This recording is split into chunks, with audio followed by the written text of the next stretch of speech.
Lenore Zan. Lenore, how are you? You and I were trying to figure out whether we've spoken before, but I feel like I know you for a number of different reasons. Good to see you. Thank you. Well, thanks for inviting me to the party. Yeah, is a kitchen party a thing around where you are? Because I have to tell you, honestly, I've never heard of a kitchen party before. You're kidding me. Yeah, Not absolutely. kidding. Here in Truro, Nova Scotia, in the hub, we are the home of the kitchen party. So is Cape Breton. And when I lived in Toronto, I used to have a ton of kitchen parties. You had kitchen parties in Toronto? I sure did. Yep.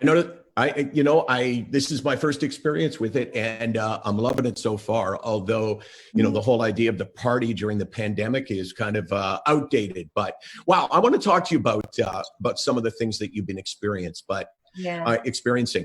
Because you have only been an MP, right, for about 10 months. Am I correct? Actually, it hasn't even been 6 months yet. Oh, okay. So I'm new since last October. So longtime MLA, now you're an MP, and you happen to be facing what is probably the most difficult time that where you are and your constituents have experienced with the awful tragedies that have made all of us heartsick across the country. But you have to deal with that. What's that been like? Oh, it's been like living in hell. I just, right from the first morning when I woke up to find out there was an armed gunman on the loose and on his way to Truro, and that I needed to alert as many people as possible. We're all shell shocked. We are still, I think, in a state of shock and disbelief, but grieving. And then every single thing that's been happening since then, with incredible people having accidents and dying on helicopters, and the snowbirds and a missing little boy. It's been very, very traumatic for people. And thank you for doing this, because mental health is so important, and so many people are suffering already because of COVID-19. But you add something like this on top of it. Nova Scotians and in fact Canadians, I think, have been really affected by all of this. Yeah, it's just like one thing after another thing after another thing. And, as I've been speaking about mental health publicly for about 10 years, and there's so many people out there that have been devastated by mental illness, either personally or in their family. And there's so many people, Lenore, who've never understood what it's like to suffer from anxiety or depression, because if you haven't been through it, you can't understand it. That's part of the stigma, right? Well, there's a whole lot of people in your area and in my area and right across this country who understand what anxiety is for the first time in their lives.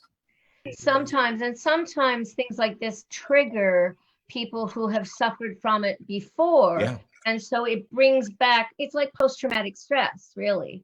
It brings up stuff. And my gosh, think about all the first responders who've had to be dealing with this, the ones who had to show up when they heard that there was a gun issue going on. And then they found all these dead bodies and fires going off and explosions going off, and not knowing where the gunman was or how many there were. And then, going from there for the folks that then had to take the people to the hospital, and then the hospital workers, the paramedics, the firefighters. They will probably be suffering from this for a long time, and not to mention the RCMP, who also lost somebody, and the corrections officers who lost two of their co-workers, one from Spring Hill Institute and one from Truro from the Nova Women's Prison, and a teacher and two VON nurses. So it affects the workers and the co-workers and the families and friends. And, the Maritimes, we're all very connected. And so I don't know anybody who hasn't been affected one way or another by these tragedies. Yeah, you're speaking about all the people that were touched by it and who will be affected by it. I think that the last 2 months the recognition for mental illness, and in particular for PTSD, has dramatically changed because, we look at frontline workers, our hospital workers, we look at a nurse in the ER or the ICU, and we say, oh my God, the things that they have seen and experienced are not what we are programmed to experience. And the words PTSD, or the letters PTSD, I think people understand it better now than they ever have. I agree. And, as somebody who is 24 years sober myself, I just had my 24th anniversary of sobriety this past month. I know there are a lot of people who are also suffering from addictions issues, and the COVID-19 is making it worse. Some people who are at home, they don't have to go to work, and they're drinking more or using more. Or some people, are having withdrawals because they can't get the drug that their body is used to. So, I feel for all of the people out there, because it's a disease, as it's, addiction, alcoholism, all these things. It's a disease, and I feel very grateful that I was able to hit bottom and find people to help me. And I was ready and willing and able to do what they told me to do at that time in order to get sober and stay sober. So, this is a totally dry, sick nut week kitchen party. So you are more than welcome to come and drink anything in our fridge, because actually nobody in my house drinks. But my brother has been in recovery, I think, for about the same amount of time as you are, and or you have been. And, so proud, knowing how tough it was, for him to do what he's done, that, I don't hesitate to talk about it because I'm damn proud of him. Okay, so you did something besides, joining us today and sharing your experience. You got a buddy of yours, right, to share some thoughts? That's right. In fact, I'm very pleased and proud to say that the Prime Minister of Canada, Mr. Justin Trudeau, is coming, and he's going to be here at the party. So get ready, because he's got something to say to you. Thanks for the introduction, Lenore. Hello, everyone. Bonjour à tous. There's nothing quite like an East Coast kitchen party. So when I heard there was going to be one online, well, I knew I wanted to pop in. Or I guess because it's online, you pop up. Anyway, I wanted to say hello. I know the past few weeks have been especially hard, and I know not being able to get together hasn't made it any easier. But I hope tonight's virtual kitchen party brings you comfort and reminds you that you're not alone. We're in this together. So if you're struggling, reach out to someone you trust, because even though we have to stay apart, doesn't mean we can't stay connected. And that's what tonight is all about. Cette rencontre virtuelle est un excellent exemple de ce qu'on peut accomplir quand on est solidaire. Alors, prenez une chaise et rassemblez-vous devant l'écran.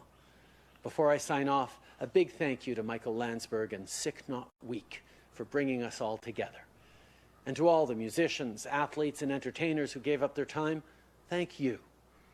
Now, as my friend Stephen says, stay the blazes home and enjoy tonight's entertainment. Nice. A shout out from the Prime Minister. Hey, did you hear that, Case? I'm talking to my daughter now and my wife. A shout out from the Prime Minister. I actually met him at the Juno Awards years ago in St. John's, Newfoundland, when the Juno Awards were there, and we were all hanging out, and he just walked up and introduced himself. And, he was just a guy at that point, searching for the next direction in his life. And now look where he is. And by the way, the mental health thing, when he speaks about it, there is absolute reality for him. His wife has been outspoken about her own struggles with mental illness, and his mom is kind of a legend in the mental health sharing business. So, from the top down, mental illness is something that we in this country respect and think about. Do I remember you playing Rogue on X-Men? I thought I recognized your voice. Well, my dad liked to kill himself when he found out I was a mutant. Yes, that's her up there at the top of my screen. That's She's one of my characters. And is there an award up there as well? Yeah, it's a bit dark, but this is my Nellie Award, which it's a little fat naked lady, and I'm very proud of her. I like to rub her belly for good luck, like Buddha. But it's an ACTRA award for Canadian actors in television, radio, and film way back when, before they had the new ones. And it was in 1986, which I won Best Actress for my very first radio drama, Saltwater Moon by David French. Very cool. Very cool. And it's proudly on my office mantelpiece. So you said that she is a larger body type naked woman. She's on your shelf, and you brilliantly just decided, I should say this is an award because it's kind of creepy that I have this woman who's looking over my shoulder. Nicely done. Thank you. Thank you for chatting with us. Thank you for sharing your experience, and thank you for sharing your personal experience. 24 years sober is it's a pretty long amazing. time, but it feels good. And there is a light at the end of the tunnel. I want people to know. And I just like to do a quick shout out to the Bible Hill Kinsmen for helping with the show and making this happen as well. Thank you so much. And Quinn McCarthy. Thank you. Yep. It wouldn't happen without them for sure. Okay, Lenore, nice to see you.